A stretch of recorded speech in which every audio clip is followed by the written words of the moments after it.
সম্পর্কেই বলতে শুরু করে দিল। ও তো ঠিকই বলেছে, জমিতে ছাগল ঢুকে পড়ে তো।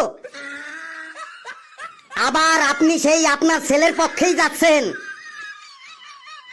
বেশ, আবার আরেকটা রচনা ধরি, দেখুন ও কি বলে।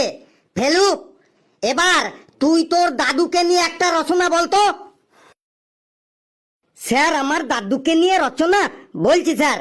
স্যার, আমার দাদু খুব ভালো মানুষ ছিল, সব সময় আমাকে খুব ভালো ভালো উপদেশ দিত। আমার দাদু সব সময় আমাকে একটা কথাই বলতো, অতি বড় হইও না, ঝড়ে পড়ে যাবে, আর অতি ছোট্ট হইও না, ছাগলে মুড়ে খাবে। আর এই ছাগলের 4টে পা আছে, ছোট ছোট পেয়ারা পাতার মতো 2টো কান আছে, পুচকে পড়া একটা লেজ আছে, আর গুলির মতো চোখ আছে। ছাগলের সারা গায়ে পাপোশের মতো লোমে ভর্তি থাকে। কোনো কোনো ছাগলের আবার দাড়ি আছে, আবার কোনো কোনো ছাগল মাকুন্ডে পড়া, মানে দাড়ি নেই। ছাগল নানা কালারের হয়, যেমন কালো ছাগল, সাদা, ব্রাউন। আবার কোনো কোনো ছাগল বাই কালারেরও হয়। ছাগল নানা প্রকারের হয়, যেমন পাটা ছাগল, পাটি ছাগল, খাসি ছাগল।